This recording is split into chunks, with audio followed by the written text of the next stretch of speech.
I'm Sarah Marshall from Paws and Translation on Cape Cod. This is the first in a series of videos to go over how I teach stay with a specific focus on what we call the 3 Ds: duration, distractions, and distance. When I teach stay and a lot of other behaviors, I like to break it down and work on these elements separately. Today is all about duration. Duration is the length of time that your dog stays in position. I think that staying in position is such a simple concept to us as humans that we think the dog should just get it.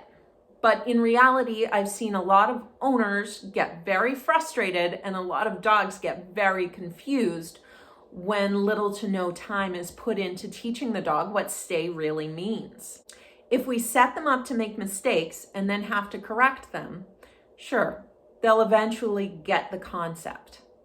But if we teach the dog first what it is we want in a way that they can understand, then there's no need to correct your dog as he or she is trying to figure out what it is you want.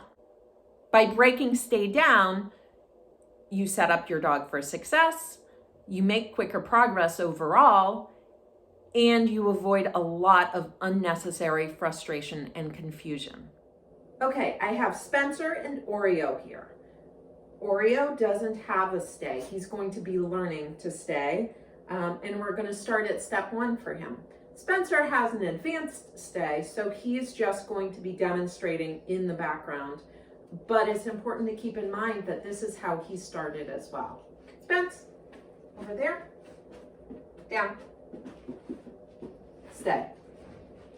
Oreo. So I'm going to start with Oreo. I'm going to go through a couple of repetitions and then I'll go over some points. Oreo, sit. Nice. Come over here, sit. Nice.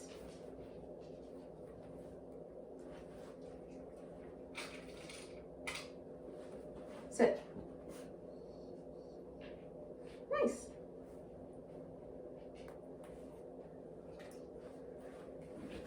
Sit.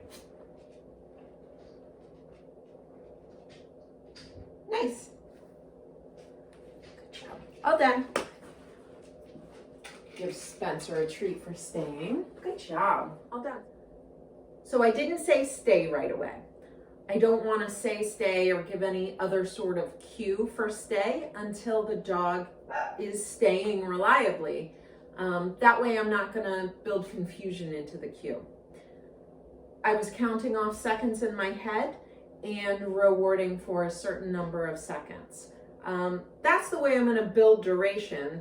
I was ping-ponging my duration, so couple seconds here, then maybe 4 seconds, then maybe 2 seconds, then maybe 6 seconds, then back to 3 seconds. So I'm gradually building up duration, but I'm going back and forth. I'm not asking for more and more and more each time. That way I'm unpredictable, and that's going to work in my favor. The last thing I want to point out is that I was feeding Oreo in position. Dogs remember where they get rewarded. So I want to stack the deck in my favor and let him know that the good stuff comes to him while he's staying. Now I'm going to do another little mini session with him. So I've got treats in my pocket, but not in my hands. I'm not waving food around. I don't want him to be staring at food. Oreo, down.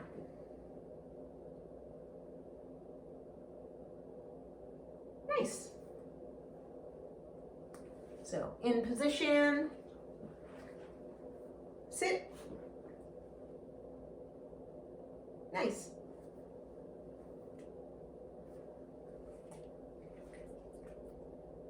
Down.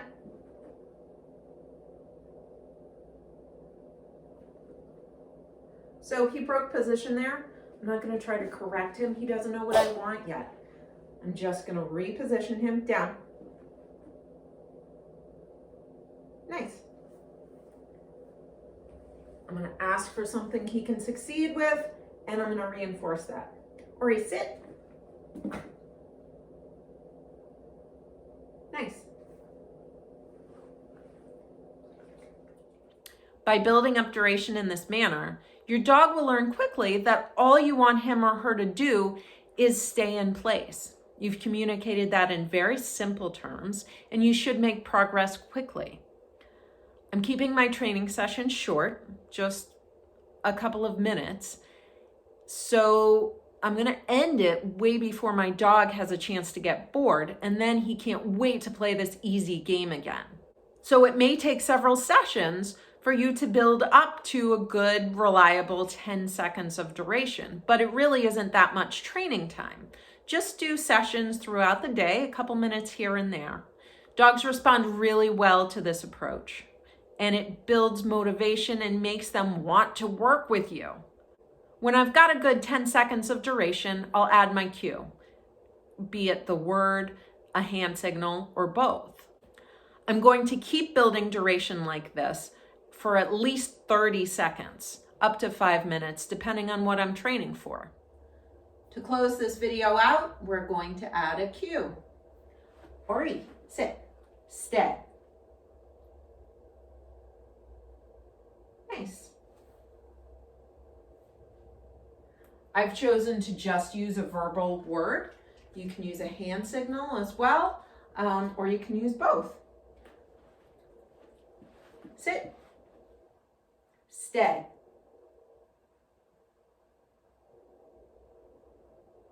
Nice.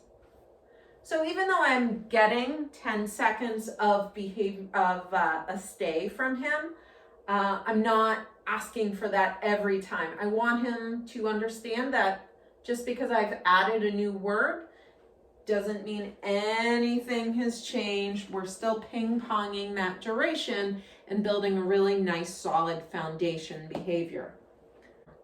Go get some duration on your dog, and we'll meet back here to talk about distance.